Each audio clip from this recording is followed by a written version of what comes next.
Pemirsa, saatnya kami hadirkan sejumlah informasi utama dalam top topik berikut ini.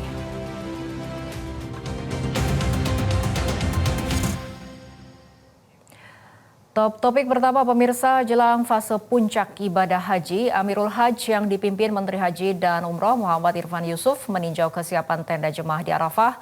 Dalam inspeksi tersebut ditemukan sejumlah ketidaksesuaian yang dinilai berpotensi mengganggu kenyamanan jemaah. Informasi selengkapnya tunggu apa lagi bersama Kata Uma.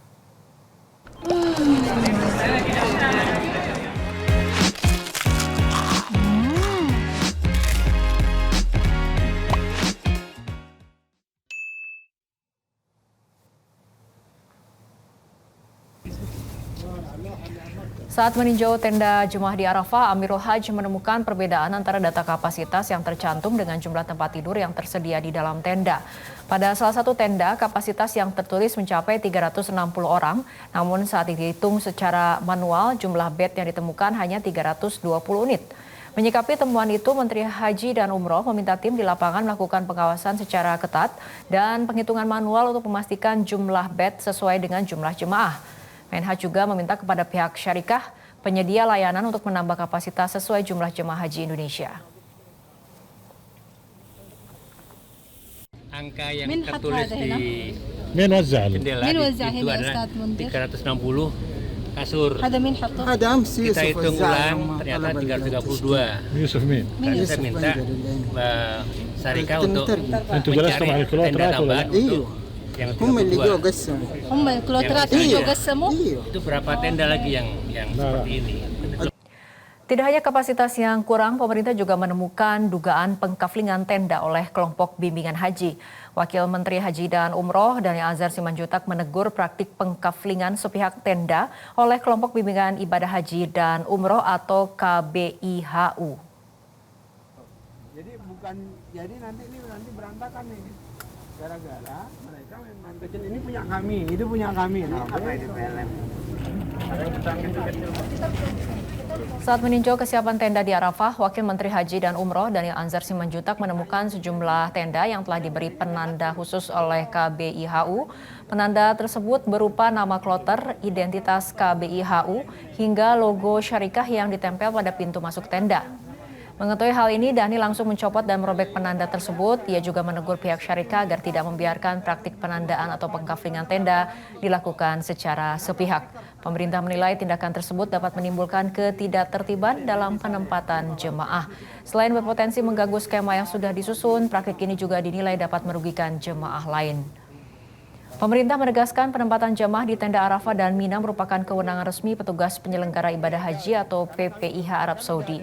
Pemerintah juga mengingatkan pelanggaran terhadap aturan tersebut dapat berujung pada pemberian sanksi hingga pencabutan izin bagi pihak yang tidak mematuhi ketentuan. Tahun kemarin kan banyak jamaah nggak dapat tenda gara-gara kelakuan begini. Pokoknya KBIH yang bandel kami copot, kami izinnya kami copot. Itu keterangan Pak Menteri juga berulang kali nyampaikan copot aja.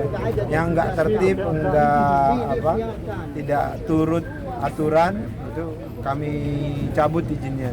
Emang dampak negatifnya apa Pak ketika di... Kasihan jamaah nanti. Jamaah itu bisa dapat, ada yang nggak dapat tenda gara-gara mereka sudah ngatur sendiri. Seharusnya ngatur kan orang Kementerian Haji dan Umroh PPIH Saudi.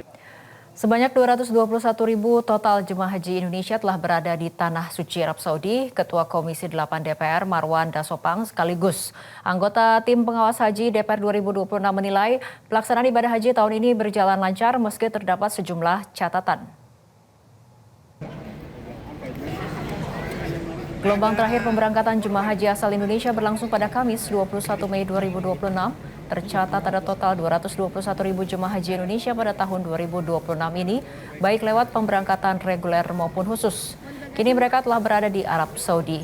Ketua Komisi 8 DPR Marwan Dasopang sekaligus anggota tim pengawas haji DPR 2026 menilai pelaksanaan ibadah haji tahun ini berjalan lancar meski terdapat sejumlah catatan mulai dari layanan akomodasi, transportasi, kesehatan hingga konsumsi. Namun Marwan mengingatkan bahwa puncak haji di Arafah, Musdalifah, dan Mina atau Armusna menjadi ujian sesungguhnya bagi penyelenggaraan haji 2026. Oleh karena itu langkah mitigasi harus dilakukan sejak dini baik kesiapan layanan transportasi, tenda maupun konsumsi. Mengingat pada saat yang sama jemaah berada di tempat yang sama dan dalam kondisi kelelahan. Untuk menggeser jamaah kita dari hanya kembali terjadi busnya sudah krodit tidak bisa jalan dari Musdalifah menuju Mina.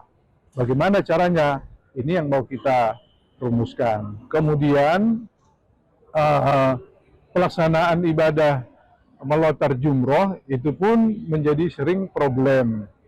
Ketika jamaah sudah dalam keadaan kelelahan, ketika selesai melontar, itu pulangnya kembali ke tenda Mina, itu agak banyak yang kepayahan karena sudah kelelahan. Jelajahi cara baru mendapatkan informasi. Download Metro TV Extend sekarang.